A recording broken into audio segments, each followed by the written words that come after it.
नमस्कार प्रिय विद्यार्थियों, आप सभी का भगवान दास तोती कॉलेज के YouTube चैनल पर आपका स्वागत है।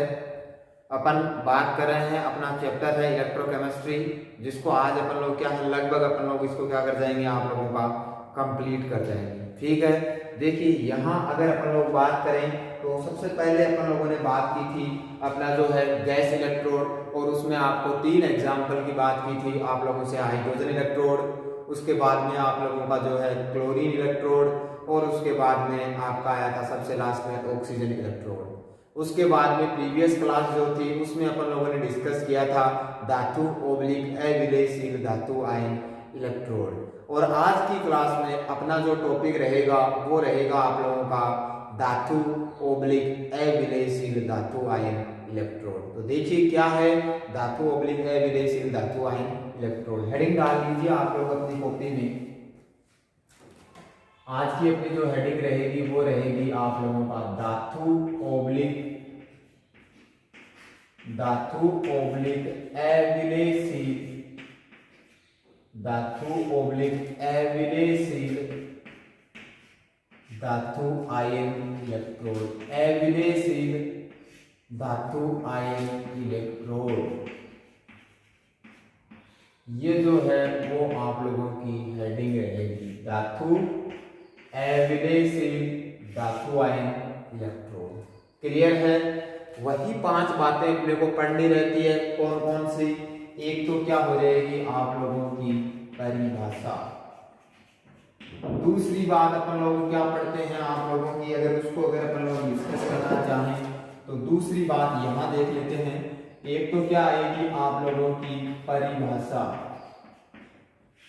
दूसरा क्या बनाएंगे उसका जो है आरेख बनाएंगे, तीसरा अपन क्या करते हैं उसका रिप्रेजेंटेशन, उसको क्या करते हैं दर्शाते हैं, चौथा क्या करते हैं उसका इलेक्ट्रोकेमिकल रिएक्शन यानी कि विद्युत रासायनिक अभिक्रिया, क्या लिखते हैं विद्युत रासायनिक अभिक्रिया, विद्युत रासायनिक अभिक्रिया। और नंबर 5 पे अपन निकालते हैं उसका क्या इलेक्ट्रोड विभव, we can say electrode potential. ये 5 बातें हैं। ठीक है, तो सर्वप्रथम अपन देखते हैं उसकी क्या परिभाषा। तो समझिएगा आप लोगों का एक चीज तो यहाँ पे क्या होगी धातु होगी, लेकिन ये जो धातु है वो किसके साथ में जुड़ी हुई रहेगी अविलेयशील धातु आयन, यानी उस धातु के आयन तो होंगे लेकिन वो क्या होंगे अविलेयशील होंगे। क्या होंगे अविलेयशील होंगे। जैसे मैं आपसे कोई कह दूं कि ये आपका कोई धातु M है और ये जो धातु है वो किसके साथ में जुड़ा हुआ हो MX के साथ में जुड़ा हुआ हो, लेकिन ये MX क्या होता है अनसोल्यूबल होता है। और इस MX को अगर आप लोग किसी विलयन में डिप करते हो तो जो कहलाएगा उसको आप लोग क्या कहोगे धातु अविलेयशील धातु आयन इलेक्ट्रोड। बात आप लोगों को समझ में आ गई होगी। आगे देखिए अपन बात करते हैं ऐसा इलेक्ट्रोड, परिभाषा क्या हो जाएगी इसकी ऐसा इलेक्ट्रोड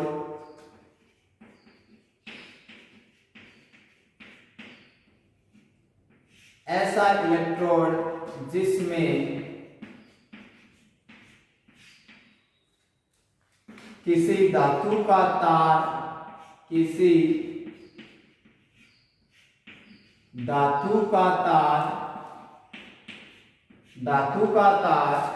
ऐसे पदार्थ धातु का तार अविलेयशील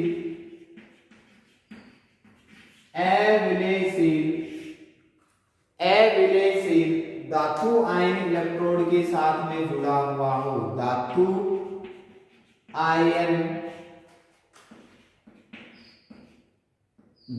आयन के साथ जुड़ा हुआ हो,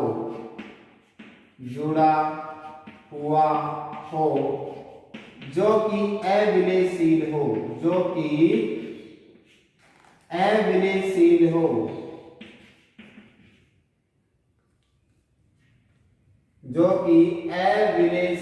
हो, नॉन सोल्यूबल, जो कि अविलेयशील हो तथा ये किसी विलयन में डूबा हुआ हो, तथा ये किसी विलयन में डूबा हुआ हो, किसी विलयन में डूबा हुआ हो, तो इसे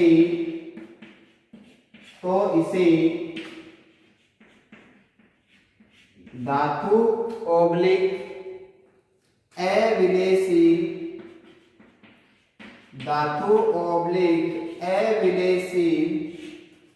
धातु आयन इलेक्ट्रोड कहा जाता है। धातु आयन इलेक्ट्रोड कहा जाता है। धातु आयन इलेक्ट्रोड कहा जाता है। ये हुई आप लोगों की परिभाषा। आगे जिस एग्जांपल से अपन समझेंगे, अपन लिख देंगे उदाहरण के लिए मान लीजिए आप लोगों का कोई एजी यानी कि चांदी का तार हो और वो किसके साथ में जुड़ा हुआ हो, AgCl के साथ में जुड़ा हुआ हो और जो किस में डिप हो, HCl विलयन में। एक बार आप लोग ये उतारिए। इसका सबसे पहला पॉइंट अपन लोगों ने किया क्या, परिभाषा, मतलब ऐसा इलेक्ट्रोड जिसमें किसी धातु का तार अविलेयशील धातु आयन के साथ में जुड़ा हुआ हो, जो कि अविलेयशील हो तथा ये किसी विलयन में डूबा हुआ हो, तो इसे धातु अविलेयशील आयन इलेक्ट्रोड कहा जाता है। आगे अपन इसको पूरा समझेंगे किससे, एग्जांपल से। सर्वप्रथम आप लोग जो डेफिनेशन है उसको आप लोग अपने नोटबुक में नोट कीजिएगा, उसके बाद में अपन आगे की बात को डिस्कस करते हैं।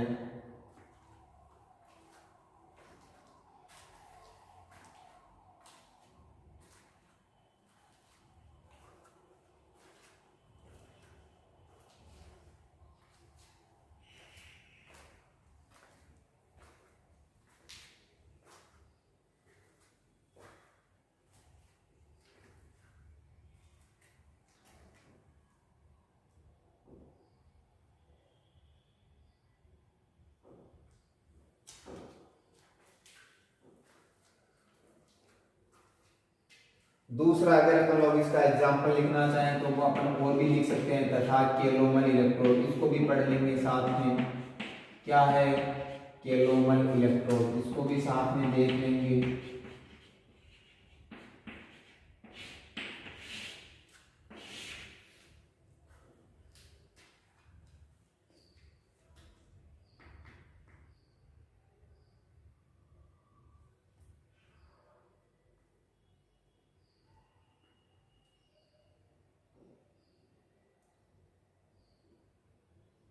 ठीक है, आप लोगों ने इस चीज को उतार दिया होगा।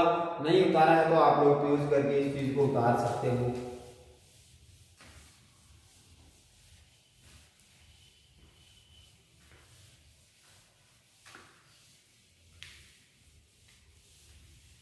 अगला इसमें देखिए, दूसरी चीज अपन क्या बनाते हैं, उसका डायग्राम बनाते हैं। तो बहुत ही आसान है। ये तो मान लीजिए आपका क्या है, Ag का वायर है, ठीक है। यहाँ बना लेते हैं अपन लोग ताकि पूरी चीज एक साथ ही क्लियर हो जाए। ये तो मान लीजिए क्या है आप लोगों का Ag का तार है। किसका है, Ag का तार है, जो कि क्या है, सॉलिड है भाई, क्या है, सॉलिड है। और ये किसके साथ में जुड़ा हुआ है आप लोगों के, मान लीजिए ये है आप लोगों का क्या, सिल्वर क्लोराइड, क्या है आप लोगों का AgCl, जो कि क्या है, अविलेयशील है भाई, क्या है, अविलेयशील है। और इस पूरे सिस्टम को अगर आप लोग डिप कर देते हो इस तरीके से, इसको अगर आप लोग डिप कर देते हो, यहां देखिए आप लोग इस तरीके से, यहां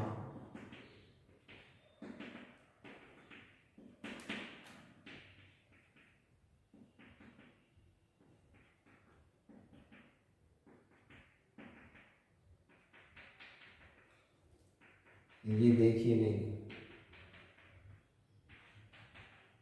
तो ये विलयन क्या है आप लोगों का, HCl विलयन है भाई। कौन सा विलयन है, HCl विलयन है, यानी कि ये तो क्या है H+ और ये क्या है Cl-। तो ऐसा जो इलेक्ट्रोड होता है उसे अपन लोग बोलते हैं धातु, जो कि Ag है। अविलेयशील धातु आयन जो कि AgCl है। अविलेयशील धातु आयन इलेक्ट्रोड, अविलेयशील धातु आयन इलेक्ट्रोड। क्लियर हुआ? ये अपनी बात हो गई दूसरी। क्लियर है? तीसरी बात देखो भाई, तीसरा अपन क्या करते हैं, उसका प्रदर्शन करते हैं भाई। उसका क्या करते हैं अपन लोग, रिप्रेजेंटेशन करते हैं। तो रिप्रेजेंटेशन की देखो, ये Ag क्या है, ठोस है। ये AgCl भी क्या है, ठोस है। तो दोनों की भौतिक अवस्था समान हुई या सेम हुई, समान हुई या अलग अलग हुई, ठीक है, सेम हो गई। अगर इनकी भौतिक अवस्था अलग अलग होती तो आप लोगों को सेलों का रिप्रेजेंटेशन है उसमें बता रखा है, अपन उसको सिंगल वर्टिकल लाइन से सेपरेट कर देते हैं। लेकिन यहाँ तो ये दोनों क्या है, सेम है।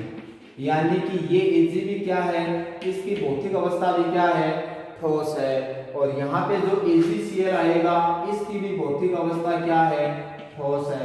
लेकिन ये किस में डूबे हुए हैं आप लोगों के, Cl माइनस में। किस में डूबे हुए हैं आप लोगों के, Cl माइनस में, जो क्या है आप लोगों का एक्वस फेज में। तो इस तरीके से अपन लोग क्या कर देते हैं, इसका रिप्रेजेंटेशन। बोलो क्लियर है? उसके बाद में नंबर 4 पे अपन क्या पढ़ते हैं, उसकी विद्युत रासायनिक अभिक्रिया।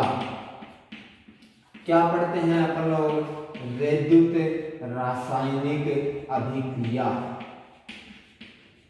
वैद्युत रासायनिक अभिक्रिया। तो लीजिए अपन बात कर लेते हैं क्या, इसकी वैद्युत रासायनिक अभिक्रिया की। तो वो क्या होगी आप लोगों का, ये क्या होगा, AgCl। क्या होगा, AgCl। इसमें अगर अपन एक इलेक्ट्रॉन को क्या करते हैं, ऐड करते हैं, एक इलेक्ट्रॉन को ऐड करते हैं, तो देखिएगा आप लोगों का Ag किस में डिसोसिएट होगा, Ag प्लस में, और Cl किस में जाएगा, इसका डिसोसिएशन होगा आप लोगों का Ag प्लस और Cl माइनस में। लेकिन ये एक इलेक्ट्रॉन किसके पास में चला जाएगा, Ag के पास में। तो वापस ये किस में आ जाएगा, आपने Ag की फॉर्म में आ जाएगा। तो यहाँ मैंने आपको बताया, तो ये तो फिर से क्या बन जाएगा आप लोगों का Ag, लेकिन ये किस में आएगा, Cl माइनस में। किस में आएगा, Cl माइनस में। ये सॉलिड है, ये आपका सॉलिड है, और ये कौन सी फेज में है आप लोगों का, एक्वस फेज में है। ये आप लोगों की 4 बातें हुई, आप लोग इन चीजों को नोट कीजिए। उसके बाद में मैं आप लोगों से 5वीं की बात करूंगा, जो कि क्या है आप लोगों का, उसका इलेक्ट्रोड विभव। क्या आएगा, उसका इलेक्ट्रोड विभव। इसकी मैं आप लोगों से बात करूंगा। एक बार आप लोग इस चीज को नोट कीजिए, उसके बाद में आप लोगों से आगे इन चीजों के बारे में मैं आप लोगों से डिस्कस करूंगा। क्लियर है?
अब देखिए नेक्स्ट अपन बात करते हैं, ये आप लोगों ने उतार दिया होगा।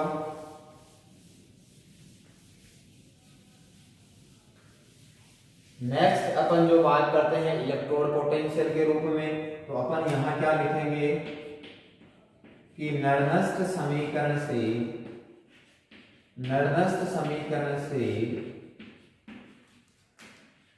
हम जानते हैं कि नर्नस्ट समीकरण से हम जानते हैं कि E is equal to E not minus का 0.0591 अपॉन n, और ये लोग आप लोगों का प्रोडक्ट का कॉन्सेंट्रेशन अपॉन किसका कॉन्सेंट्रेशन, रिएक्टेंट का कॉन्सेंट्रेशन। तो देखिए अगर इसको आप लोग AgCl इलेक्ट्रोड के लिए अप्लाई करते हो तो ये 0.0591, चूंकि इलेक्ट्रॉन कितना भाग ले रहा है, एक ले रहा है भाई, और ये लोग प्रोडक्ट में क्या क्या बना हुआ है, एक तो Ag बना हुआ है भाई, और एक क्या बना हुआ है, Cl माइनस बना हुआ है। रिएक्टेंट में क्या है, AgCl है भाई।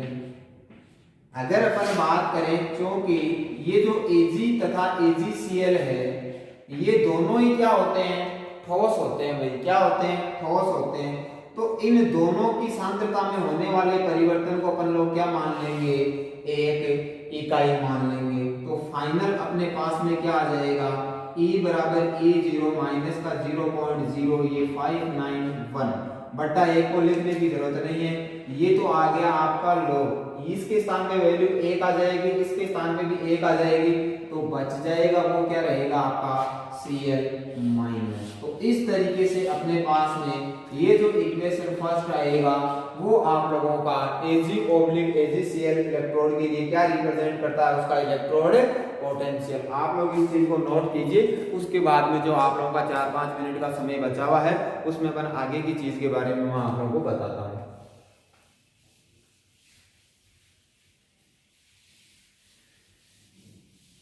उतारिए भाई इसको, आगे जो एक एग्जाम्पल रहा हुआ है वो मैं आपको समझा देता हूँ, काम आप लोग उसका घर पे कर लीजिएगा।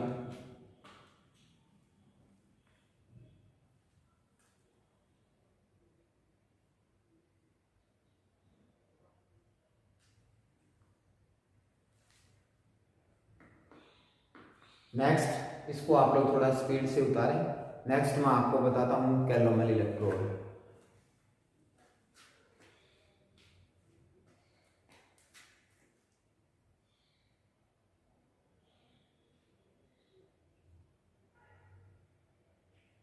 क्लियर है, देखिए आगे। अगर नहीं उतार पाए हैं तो आप लोग स्क्रीनशॉट ले लीजिए या वीडियो के बैक जा लीजिए या वीडियो को क्लिक कर लीजिए, ठीक है। नेक्स्ट इसी में ही आप लोगों का दूसरा एग्जांपल है, वो क्या है आपका कैलोमल इलेक्ट्रोड। क्या है कैलोमल इलेक्ट्रोड, क्या है कैलोमल इलेक्ट्रोड। कैलोमल इलेक्ट्रोड में क्या होता है, मरकरी जो होती है वो धातु के रूप में होती है। ये मरकरी ले लीजिए और इसको आप लोग जोड़ दीजिए Hg2 और Cl2 के साथ में, इसे लिख कर दीजिए किसमें, Cl माइनस में, कोई दिक्कत नहीं है। डायग्राम वैसा का वैसा बनेगा, जो Ag बनाया था उसके स्थान पे क्या आ जाएगा, Hg आ जाएगा। जो आप लोगों ने AgCl बनाया था उसके स्थान पे क्या आ जाएगा, ये आ जाएगा। जो विलयन आप लोगों ने लिया था वही विलयन आ जाएगा।